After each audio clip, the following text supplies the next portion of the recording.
Bueno, no seguimos en la versión online de La Hora de Maquiavelo con Felipe Noguera y estábamos hablando sobre la posibilidad de que el gobierno haya encontrado un talón de Aquiles al campo, su gran enemigo. Nunca entendí muy bien por qué su gran enemigo, porque la verdad que si el país anda es gracias al precio de las commodities que produce el campo. O sea, esto no es como en Venezuela con el petróleo que lo estatizamos y ya está. Acá hay que laburar el campo y no es tan sencillo. Y lo mejor es al tipo que te sostiene tratar de proponerlo, hacerlo laburar más y que rinda más. Pero bueno, no sé si es por una cuestión de ideología o porque hay algo más atrás que yo no sé. El gobierno argentino ha decidido desde hace muchos años estar en contra del campo, de sus líderes y de sus posibilidades de que produzca más y mejor. Y ahora tenemos el issue trabajo esclavo. No sé si podemos volver a ver alguna de las tapas de Página 12, en donde que fue uno de los diarios, prácticamente todos los diarios oficialistas salieron con este tema. Y la pregunta, ¿no, Felipe Noguera, para alguien que vive en la ciudad y que no conoce las condiciones de trabajo habituales en el campo, aquí en casi todo el mundo, ¿no? De que es un trabajo duro, de que no hay baños, de que no hay luz eléctrica, no hay aire acondicionado. Bueno, es un tema que podría llegar a complicar esa luna de miel que se descubrió, no se sabía que existía, que se descubrió en el 2008, con cacerolazos a favor del campo en la ciudad, con masiva participación de gente de la ciudad en las marchas del campo, con el resultado electoral de 2009 a favor del campo, sin duda. Esto podría llegar a terminar con esa luna de miel.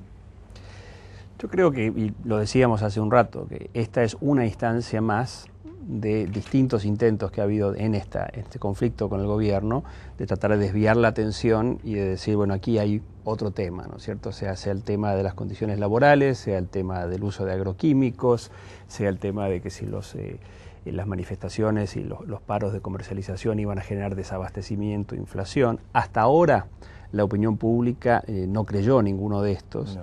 Y en general se basó más en quién era el emisor de la información. O sea, si la información venía del gobierno, entonces debe ser falsa de alguna manera. Esa es más bien la reacción. Al mismo tiempo tenemos el tema de que esto puede estar relacionado con internas sindicales. Y el otro tema que me parece muy importante es la interna del gobierno, digamos. Claro, este es un tema que es importante, ¿no? Habíamos comentado en el programa, si no repáselo acá al lado, la interna sindical, en donde el líder de la CGT, Moyano, quiere desbancar a el líder sindical rural, Venegas, que siempre estuvo del lado del campo. O sea, es un caso que en realidad uno tendría que sacarse el sombrero porque es Japón, donde los líderes sindicales están codo con codo con los empresarios del campo, que en definitiva son empresarios, la gran mayoría son pymes o microemprendimientos, pero son empresarios, sí, si uno quiere. Que no ha pasado en ningún otro sector en el país. Sí, bueno, los políticos, distintos dirigentes se desviven hablando de las pymes. En realidad en Argentina la mayoría de las pymes son el campo. Son el campo, sí. Salvo muy pocas empresas, Agrobocopat, bueno, que los hay, sí, obviamente. Los que producen el campo, los que cultivan, los que producen, son pymes. Entonces, digamos, estamos en esta discusión y donde además, creo yo, hay una interna en el gobierno. Es decir, a partir... Y esto lo hablábamos en un programa acá a La Hora de Maquiavelo hace un par de semanas, de que el instalar el mito Kirchner también de alguna manera como que los estanca en una posición. Entonces, ¿ahora quién lo saca? Moreno. Como Kirchner siempre se peleó con el campo, sí, y lo tuvo a Moreno para eso, sería un sacrilegio, claro, ahora amigarse. Claro. Si Néstor Kirchner viviera, él podría cambiar. Y todo el mundo diría, qué genio que es, antes se peleaba y ahora cambió. ¿Sí? Pero como ya no está, él ya no puede cambiar. Y cuando el ministro de Agricultura, Domínguez, dice una cosa con el campo y al rato lo desmiente Moreno, dice, no, yo arreglé otra cosa, esto lo que está desnudando también es una especie de interna en el gobierno, donde hay como dos líneas. ¿Sí? Donde bueno, hay pero una el caso de Moreno más, siempre tuvo una interna, ya en la época de la 125, correcto, era la interna de Moreno con el entonces ministro de Economía, siempre queda Moreno, como siempre quedan los artistas, siempre queda Moreno. Sí.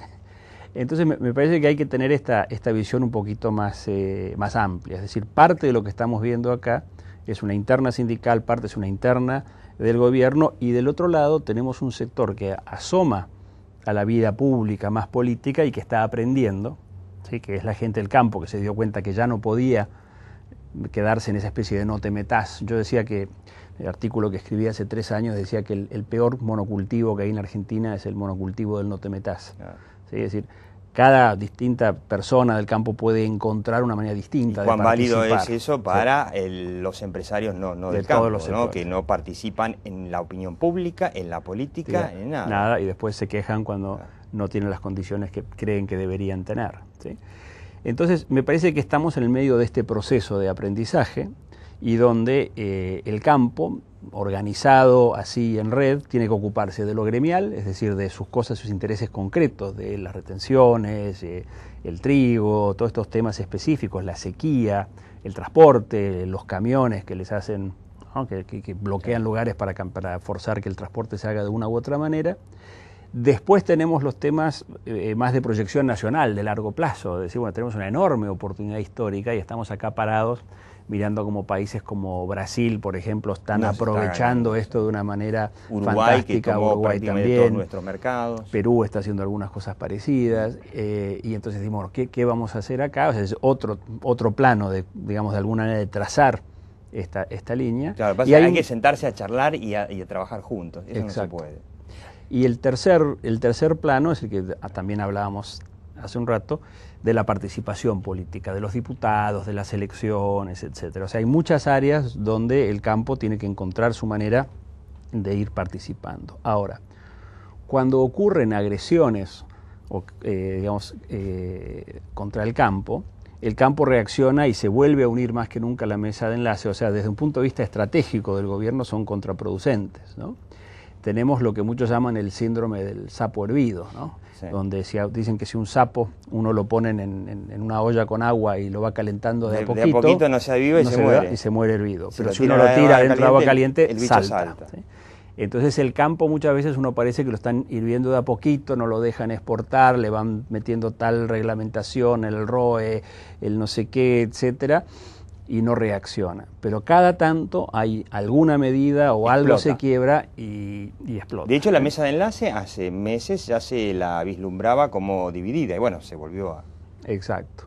Entonces yo creo que este es un fenómeno bastante complejo y en el cual, insisto, tenemos como dos actores que tienen horizontes distintos, ¿sí? Un gobierno que está mirando de acá a octubre, que es lo que tiene, digamos, por su mandato, y que quizás pretenda o no elegirse después. Hay mucha incertidumbre sobre eso, entonces esto lo debilita.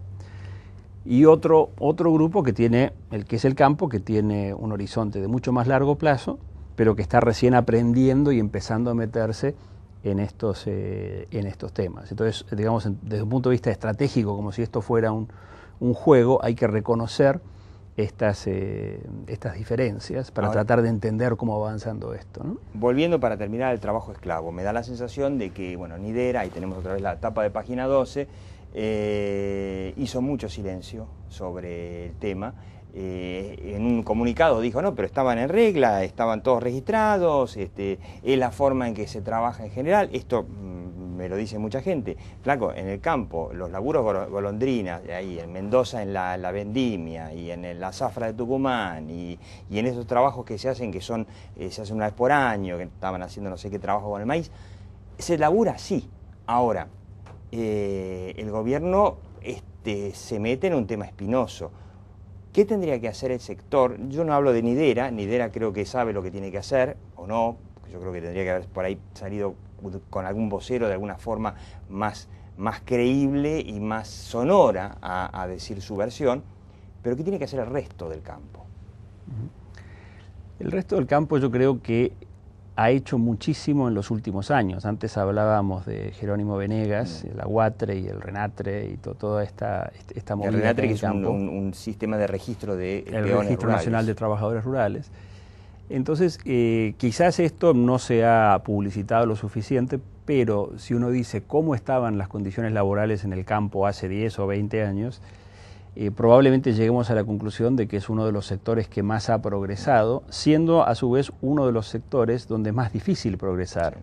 Porque tenemos que partir de la base de que nuestra manera de ver las cosas es básicamente industrial. El concepto, por ejemplo, de empleo es un concepto que viene de la revolución industrial. Claro. ¿Sí?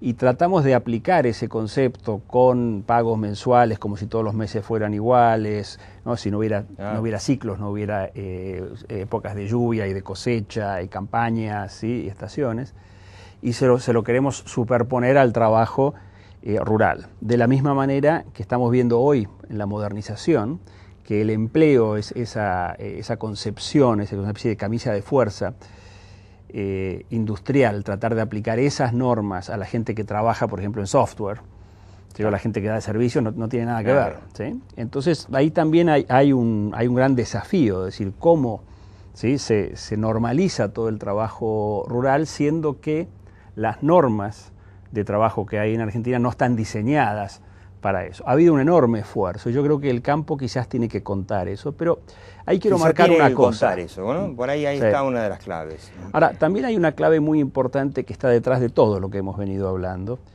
y que es el tema del interior, del campo como interior y como interior productivo. Una de las cosas más interesantes que ha pasado en Argentina en los últimos 5 o 6 años, básicamente después de la devaluación y con el aumento de los precios de los commodities, es que ha habido algunos periodos, llamemos, no sé, del año 2006, principios del 2007, por ahí, donde al interior le estaba yendo muy bien, porque de repente los productos estos que hoy tienen más demanda en el mundo, sea carne, maíz, soja, trigo, vino, aceitunas, tienen buenos precios.